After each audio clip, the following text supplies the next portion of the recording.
Champion trainer Paul Nicholls is with me here at Wincanton, and normally speaking at this meeting, Paul, you probably wouldn't have a runner, but the rain has been a godsend to trainers in this part of the world. Yeah, and all over really. Nice ground. You don't mind running a couple of youngsters, and it's good. And I know you do a lot of your work on the all-weather at home, but has it helped you with the schooling ground and so forth, just getting those horses a bit further forward? Well, most of the years I've been in Ditchett, we've never been able to school much on grass before October, and we're nearly at the point now, it's so wet that it's too wet. It's just been completely the wrong way around. But yeah, the horses are fit enough and forward enough, but haven't been really wound up to be running yet. I suppose you've got to be a little bit careful because you've got big targets for some of the big names, so you don't want to get them to their boiling point too soon. I know they're easy because you know where you work back from the race and then work out where you're going to go with them. So it's like these two today.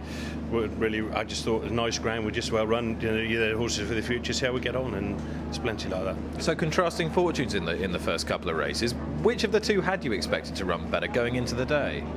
Coward's Close. We'd not trained before. We'd been in Ireland. He choked, so. At the end of that, I suspect he'll be going to Jeff Lane on Monday to get sorted out.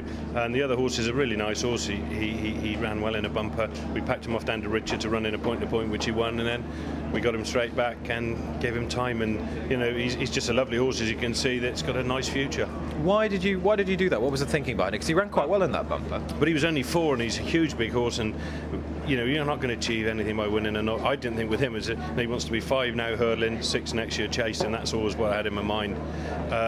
And you can do things in a little bit too much of a hurry. To have a point-to-point run does him the world of good, and we do that with several, and hopefully be the making of him. We give him lots of time. And good for the sort of British point-to-pointing scene that proper horses are running in the maidens. I suppose it lifts the whole game. Yeah, I mean, it depends on which way you look at it, but we like sending Richard half a dozen every year, and it's got to be good, then get good experience. And we don't run them too many 1 or 2 runs for experience, and then end up on the course like we've got today. Yeah, I mean, I suppose some people will say, it's not fair because Paul Nicholls sends all these nice horses to maiden points, but surely if we want to become a serious nation of producers of bloodstock, we need to be trading young horses out of the point-to-point field like they do in Ireland. Well, that's a bad attitude if that happens, because in Ireland, they're all licensed trainers can run horses in point-to-points, which I never advocate that, but just to have those type of horses that are big and backward to go and have 1 or 2 runs in point-to-points, and it does them good, and it's got to be good for everybody involved.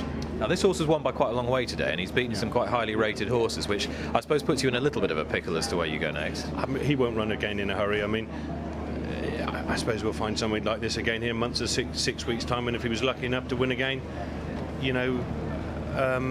look for something different. I mean, it's not. Denman started here 5 or 6 years ago, and then we progressed quietly with him, and they'll tell you after his next run what level we're at.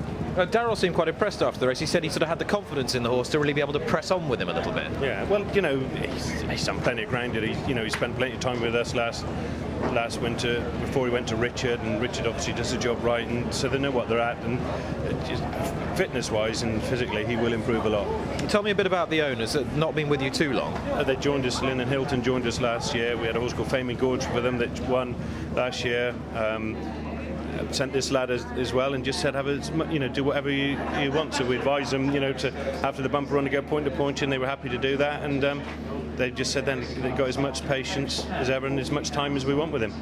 And it's always a good atmosphere, this first meeting at Wincanton, isn't it? Fantastic crowd here. You bought a few of the good horses here earlier to show off, including Big Bucks, who was on best behaviour today.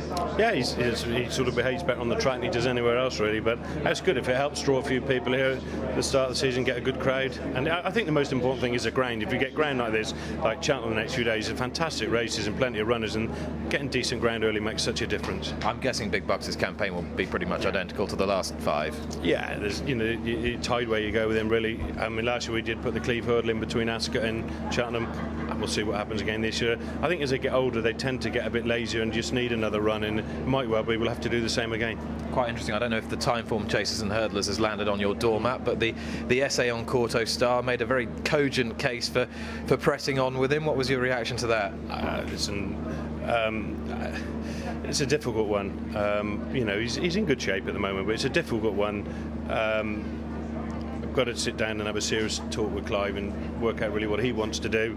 And again, compared with what really Cliff and I would like to do, and we've got to just meet in the middle and make a decision. But I'm not. And last year I was very, very keen to run him. I thought he could win the 2. I'm not saying he couldn't win another race down, but I don't know. You can tell, but I'm not as keen as I was. And he's achieved so much. You just think what else he can do, and is it worth taking any chances with him? Every day with a horse is you're taking a chance. Every day they're exercised. Whatever you do, you're always taking a chance. But we'll just see how we did say we were just going to see how the next month went and then make a decision. Then obviously we'll let everybody know. Am I right in thinking that your sort of body language is giving it away a bit? Because last 2-3 seasons, if I'd asked you the same question, you'd be straight on the front foot and say, well, I know what's best. The horse is in great form. I'm going to run him. I've got confidence in my own convictions. But there's just something just niggling you under your skin a little bit now.